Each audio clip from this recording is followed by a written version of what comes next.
Indian ढोली भी आती है लड़की।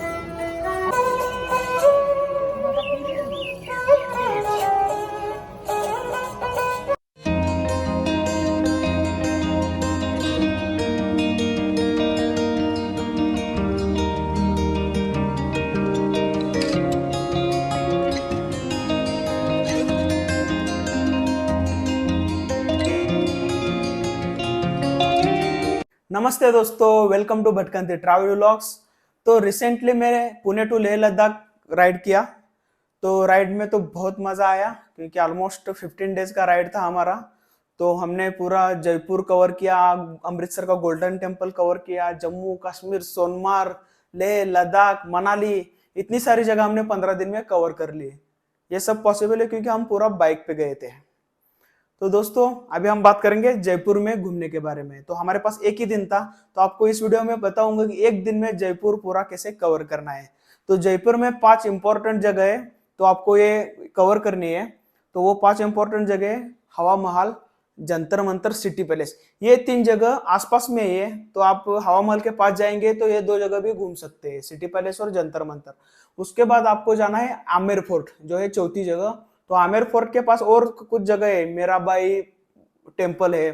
तो दुनिया में राधा कृष्ण टेम्पल तो बहुत जगह सुना होगा, जो इस्कॉन का रहता है, लेकिन मीरा कृष्णा का टेम्पल सिर्फ आपको जयपुर में देखने को मिलेगा, आमेर फोर्ट के पास। तो इसलिए ये थोड़ा पॉपुलर है। टेम्पल भी बहुत बढ़िया है और बहुत पुराना है। तो आमेर फोर्ट घूमने के बाद आपको लास्ट में कवर करना है जल महल।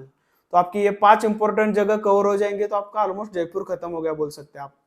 कौन सी बोले मैंने? हवा महल, Jantar Mantar, city palace, Amer fort और जल महल। ये 5 एक दिन में करने जैसी ये 5 जगह है। तो आपको सुबह 9 बजे स्टार्ट करना पड़ेगा घूमना, और आपको डेडिकेटेडली उन्हीं जगहों पे जाना पड़ेगा, तभी आपका प्रॉपरली कवर होगा।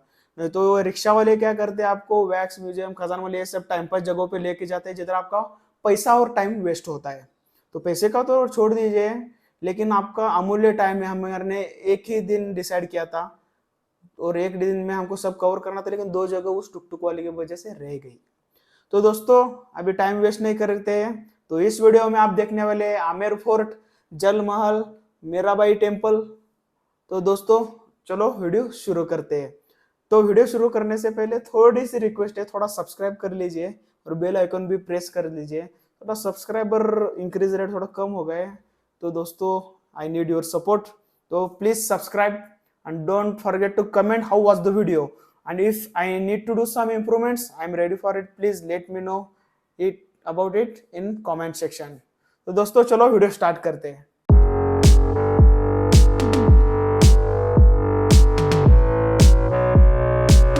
ये जो आमेर है 1000 ईयर्स ओल्ड है।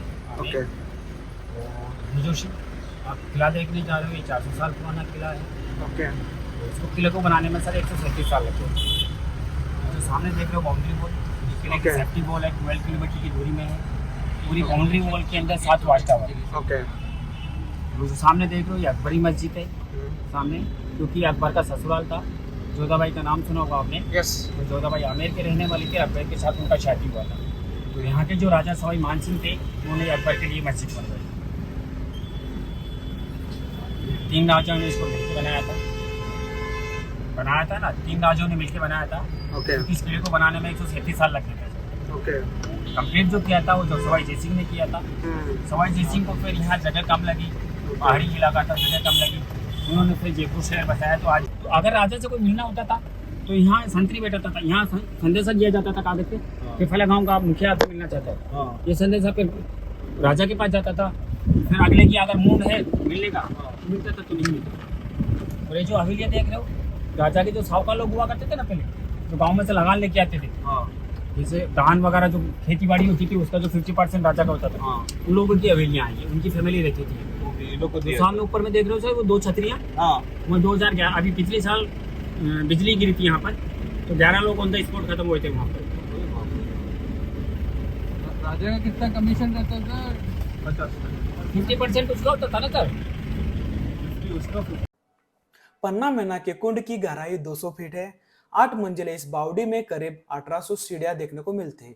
इस कुंड में कालीन कारीगरी, का खूबसूरत नमूना देखने को मिलता है। यहाँ की सुंदरता पर्यटकों का मन मोह लेती है। खूबसूरती और वास्तुकला को देखने के लिए दूर दूर से लोग यहाँ पर आते हैं। चौकोन आकार के इस कुंड में चारों तरफ सीढ़ियां देखने को मिलती है। पहले यह कुंड लोगों के लिए पानी का मुख्य स्रोत हुआ करता था, हालांकि अब यह पॉपुलर पिकनिक स्पॉट बन गया है। पन्ना मीना को कुंड को लेकर बहुत सी कथाएं प्रचलित है। उनमें से ही एक है कि इस बावड़ी का निर्माण करीब 1000 साल पहले मीना राजवंश के लोगों ने करवाया था। पन्ना मीना एक महान योद्धा थे। उन्हें आमेर के राजा ने धोखे से मारकर यहाँ पर अपना राज स्थापित किया। यह बावड़ी पन्ना मीना के पतन की कहानी भी बयां करती है। इसके अलावा एक और कहानी प्रचलित है। इसके तहत इस बावड़ी का निर्माण महाराज जयसिंह के शासन में करवाया गया था। बताया जाता है कि महाराज जयसिंह के दरबार में पन्ना मीना नाम का एक बेहद ईमानदार सेवक हुआ करता था। उसकी सेवा भाव से प्रसन्न होकर ही महाराज ने इस कुंड का निर्माण करवाया था। तो दोस्तों, ये थी पन्ना मीना कुंड की कहानी। तो चलो चलते हैं दोस्तों मीराबाई टेम्पल। तो दोस्तों, अभी हम पहुंच गए जगत शिरोमणि मंदिर, जिसको मीराबाई टेम्पल भी कहा जाता है। ये दुनिया का इकलौता ऐसा मंदिर है जहां भगवान श्री कृष्ण के साथ मीरा विराजमान है। ऐसा कहा जाता है कि इधर जो मूर्ति रखी है उसी को देखकर मीराबाई भगवान श्री कृष्ण की भक्ति में लीन हो जाती थी। आपने श्री कृष्ण के साथ राधा और रुक्मिणी को तो देखा ही होगा, लेकिन जयपुर में देश का इकलौता ऐसा मंदिर है जहां भगवान श्री कृष्ण के साथ उनकी दीवानी मीराबाई विराजी हुई है। यह मंदिर आमेर फोर्ट के पास ही स्थित है और यह जगत शिरोमणि टेम्पल बोल के प्रसिद्ध है। बॉलीवुड की मूवीज का शूटिंग भी इस मंदिर में हो चुका है, जैसे कि भूल भुलैया, धड़क और भूल भुलैया 2 का शूटिंग इसी मंदिर के पास जो पन्ना मीना कुंड है उधर हुआ है। राजस्थान में इस मंदिर को लेकर कई किंवदंतियां फेमस है। इसके मुताबिक यहाँ भगवान श्री कृष्ण की जो मूर्ति स्थापित है, यह वही प्रतिमा है जिसका चित्तौड़गढ़ में विवाह के बाद मीराबाई अपनी आराधना और भक्ति गान किया करती थी। बताया जाता है कि कई बार बाहरी मेवाड़ में आक्रमणकारियों ने भगवान श्री कृष्ण की प्रतिमा को नष्ट करने का प्रयास किया। तब श्री कृष्ण की मूर्ति जगत शिरोमणि के मंदिर में लाई गई। यहाँ मीराबाई की एक मूर्ति बनवाई गई, दोनों का विवाह करवाया गया। तब से मंदिर में श्री कृष्ण और मीराबाई की पूजा अर्चना की जाती है। मंदिर में वर्षों पुरानी पालकी भी है। दुल्हन स्वरूप मीराबाई की प्रतिमा को इस पालकी में बैठाकर मंदिर में विवाह के वक्त लाया गया था। आज भी देश विदेश से आने वाले सैलानी इस मंदिर में दर्शन करने आते हैं। आज भी कई लोग इस तथ्य से अनजान है कि जयपुर में वो प्रतिमा है जिसमें मीराबाई विलीन हुई थी। हालांकि इतिहासकारों की इस पर अलग अलग राय है। तो अभी जाएंगे हम most important place Amer fort. तो आमेर फोर्ट में जाने के बाद पहला गेट लगता है, उसको बोलते हैं मून गेट या चांद पोल भी कहा सकता है। देख सकते हैं दोस्तों, ये गेट कितना भव्य ऐसा गेट है ये।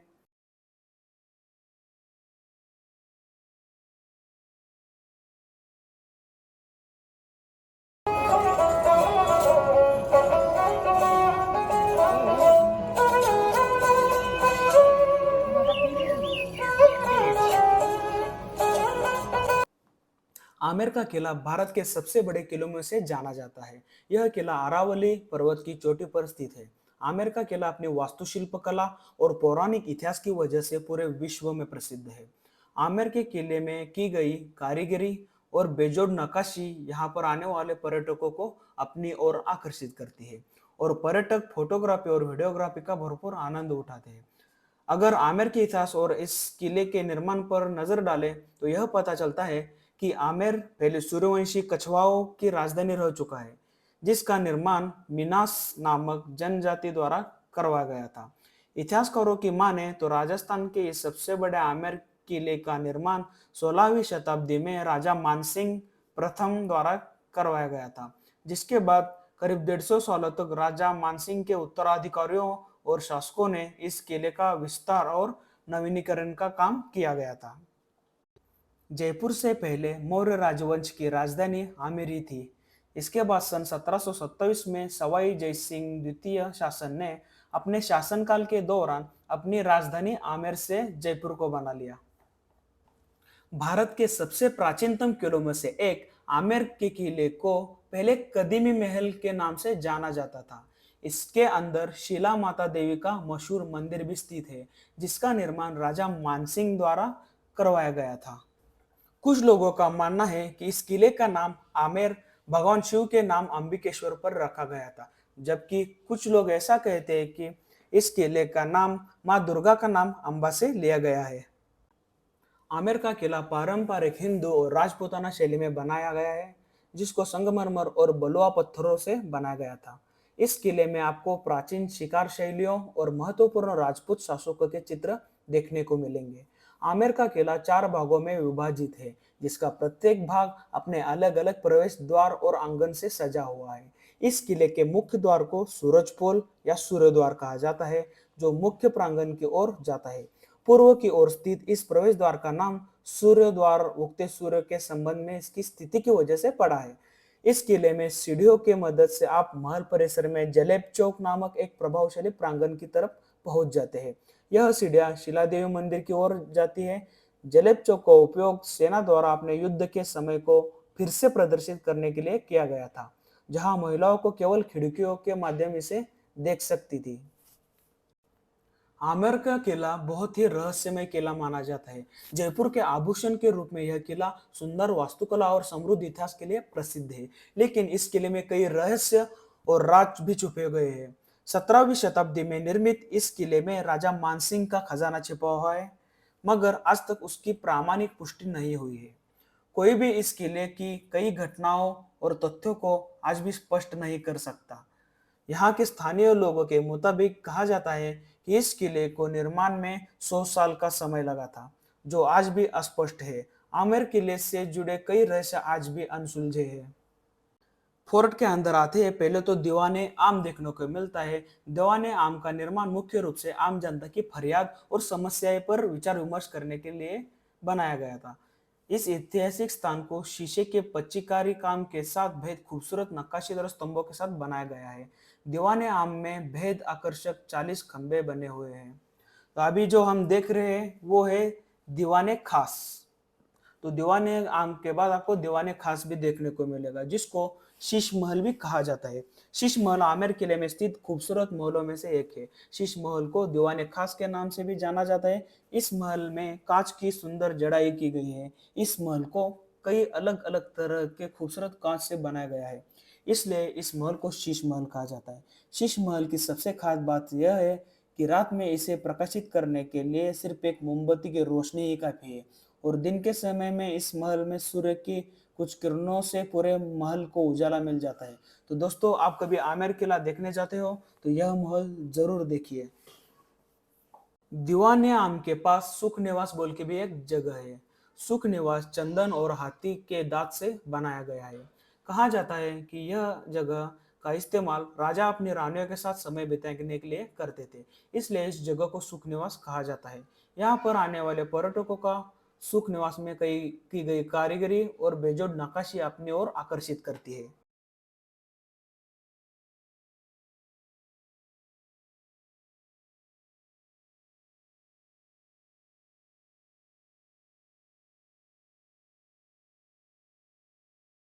सुख महल के दक्षिणी क्षेत्र की ओर राजा मानसिंह प्रथम द्वारा निर्मित मानसिंह पैलेस है। यह पूरे किले की सबसे पुरानी संरचना है, क्योंकि यह आज भी खड़ी है। इस महल से निकलने का रास्ता सीधे आमेर शहर तक जाता है। चौथा आंगन भी दिलचस्प है। महल के इस हिस्से में मालकिन सहित शाही महिलाएं रहती थी। वे सामूहिक रूप को जैनाना के रूप में जाना जाता था। यहाँ तक कि रानी और रानी माँ भी इसी हिस्से में रहती थी। राजमहल का यह भाग बेहद निर्जन था, क्योंकि राजा किसी की ओर ध्यान दिए बिना रानियों या उनकी मालकिनों से मिलने यहाँ आते थे। इसलिए उसको जैनाना महल कहा जाता था, क्योंकि उधर राजा के बिना किसी भी इंसान को जाना, मतलब पुरुष को जाना अलाउड नहीं था। ये जो जैनाना अपार्टमेंट है, इसका डिजाइन बहुत ही दिलचस्प था, क्योंकि राजाओं को गुप्त रूप से अपनी रानियों और मालकिनों से मिलने जाना पड़ता था, इसलिए आंगन ने एक विशेष डिजाइन की मांग की। यह इस तरह से बनाया गया था कि कोई भी अनुमान नहीं लगा सकता कि राजा किस कमरे में और किस आंगन में प्रवेश करेंगे, जिसमें कई कमरे थे। एक सामान्य गलियारा भी था। अभी बात करते हैं गणेश पोल के बारे में। गणेश पोल आमेर फोर्ट का मुख्य प्रवेश द्वार है। गणेश पोल का निर्माण मिर्जा राजा जयसिंह द्वितीय ने अपने शासनकाल में करवाया था। गणेश पोल के बारे में कहा जाता है कि जब राजा युद्ध में जीत कर आते थे उस समय गणेश पोल मुख्य द्वार से प्रवेश करते थे। उस समय गणेश पोल से महाराजा पर फूलों की वर्षा की जाती थी। गणेश पोल खूबसूरत तरीके से सजाया गया था। यहाँ पर गणेश जी की छोटी मूर्ति भी है। यह द्वार किले का मुख्य द्वार है, इसलिए इससे गणेश पोल के नाम से जाना जाता है। अभी बात करते हैं त्रिपोलिया द्वार, जिसको त्रिपोलिया गेट भी कहते हैं। आमेर किले के पश्चिमी हिस्से में बने त्रिपोलिया द्वार में 3 दरवाजे देखे जाते हैं। इन पर की गई कारीगरी देखने लायक है। यह तीनों दरवाजे अलग अलग दिशा की ओर जाते हैं। उसमें एक मानसिंह महल की तरफ, दूसरा जनाना ड्योढ़ी और तीसरा जलेबी चौक की ओर जाता है। इन सभी द्वारों को त्रिपोलिया द्वार कहा जाता है क्योंकि ये है 3 द्वार, इसीलिए। आमेर फोर्ट में स्थित शिला देवी माता का रहस्य भी बहुत ही रोमांचक है। शिला माता काली माँ का रूप है और कछवाहा राजवंश की कुल देवी रही है और इन्हीं के आशीर्वाद से आमेर के राजा मानसिंह ने 80 से अधिक युद्ध में विजय पाई थी। ईस्वी सन 1580 में शिला देवी की प्रतिमा आमेर के राजा मानसिंह लेकर आए थे। इसलिए ऐसी कहावत है कि सांगानेर को सांगो बाबो, जयपुर को हनुमान, आमेर की शिला देवी लायो राजा मान। मानसिंह का अकबर के सेनापति थे और उनके आदेश पर युद्ध लड़ने जाया करते थे। एक बार जब वे बंगाल के गवर्नर नियुक्त किए गए तो तासोर, जो कि वर्तमान में बांग्लादेश में है, के राजा केदार से लड़ाई लड़ने गए थे। लड़ाई में विजय हासिल करने के बाद वे शिला देवी की प्रतिमा को साथ में लेकर आमेर में आए थे और उनका भव्य मंदिर स्थापन किया था। इस विषय में इतिहासकारों के विभिन्न मत है, जो कि इस प्रकार है। पहला मत, राजा केदार ने लड़ाई में हार जाने पर भेंट स्वरूप माता की प्रतिमा मानसिंह को दे दी थी, साथ ही अपनी पुत्री का विवाह भी उनसे करवा दिया था। दूसरा मत ऐसा भी है, जब राजा मानसिंह को लड़ाई में सफलता नहीं मिली तो पता चला कि राजा केदार के पास काली माता की प्रतिमा है और उनके आशीर्वाद से ही राजा को कोई भी पराजित नहीं कर सकता था। इस पर मानसिंह ने माता की पूजा की और उनसे अपने साथ चलने की विनती की। माता ने उन्हें स्वप्न में दर्शन दिए और विजय होने का आशीर्वाद दिया। साथ ही माता ने कि राजा से अपने साथ ले चलने व अपनी राजधानी में मंदिर बनाने के लिए कहा। आमेर के राजा को माता के आशीर्वाद से लड़ाई में जीत मिली और वचन के मुताबिक वे माता की प्रतिमा को साथ लेकर जाकर एक बड़ा मंदिर बनाया। तीसरा मत ऐसा भी है, राजा केदार को माता ने कहा था कि जब तक राजा स्वयं उन्हें जाने के लिए नहीं कहेगा वे नहीं जाएंगी। राजा मानसिंह की पूजा से प्रसन्न होकर माता केदार की पुत्री के वेश में बैठ गई। जब केदार ने अपनी पुत्री को देखा तो कहा कि जा बेटा, यहाँ से बाहर चली जा, क्योंकि मैं पूजा कर रहा हूँ। इस प्रकार माता ने अपने जाने के बाद स्वयं राजा केदार से कहलवा दी। जब केदार को इस बात का पता चला तो उसने माता की प्रतिमा को समुद्र में फेंक दिया, जहाँ से राजा मानसिंह ने उन्हें निकाल कर आमेर लेकर गए। तो ऐसे अलग अलग मत है। ऐसा माना जाता है कि माता ने राजा मानसिंह से वचन लिया था कि उन्हें प्रतिदिन एक नर बलि दी जाएगी। कुछ समय तक तो राजाओं ने वचन को निभाया, लेकिन बाद में नर बलि के स्थान पर पशु बलि दी जाने लगी। इस पर माता रुष्ट हो गई और मुख एक तरफ मोड़ लिया। आज भी माता का मुख एक तरफ मुड़ा हुआ है। आखिरी बार पशु बलि 1972 में दी गई थी। उसके बाद जैन धर्मावलंबियों के विरोध के बाद इसे बंद कर दिया गया।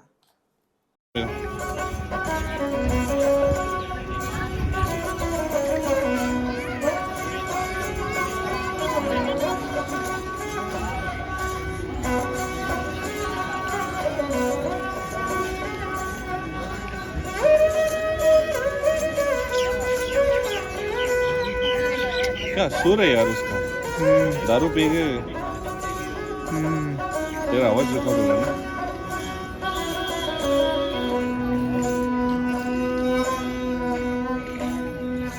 माजरे के टाइम में ये लोग भी बजाते थे। गिटार की कब है क्या ये? गिटार की कब है? ये पर गई थी ऐसे कम छोटे कपड़े में बैठ के। वो तो हम लोग गोवा में रोज देखते हैं। यहाँ पहनना, हाँ यहाँ पहने से कल परसों दिन एक कैसे फेंक दिया था पट्टी, उसके लिए फटाके उड़ाए, खाने में बंद कर दिए। आप जो बोले ना छोटा, वो तो उसको भी छोटा देख के हम लोग गड्ढे में मेरे बाल को फार्म पे जाती है, वहाँ पे अंग्रेजी सब्जी गिराए में देती है। आज के इंडियन इंडियन फ्री है, इंडियन टोली भी आती है। लड़की, हम ध्वनि के मतलब लड़की होती है हमारी। बोलिए बोला तो लड़का। बोली लड़की, बोला मतलब लड़का। ये नहीं चलो बोला दो।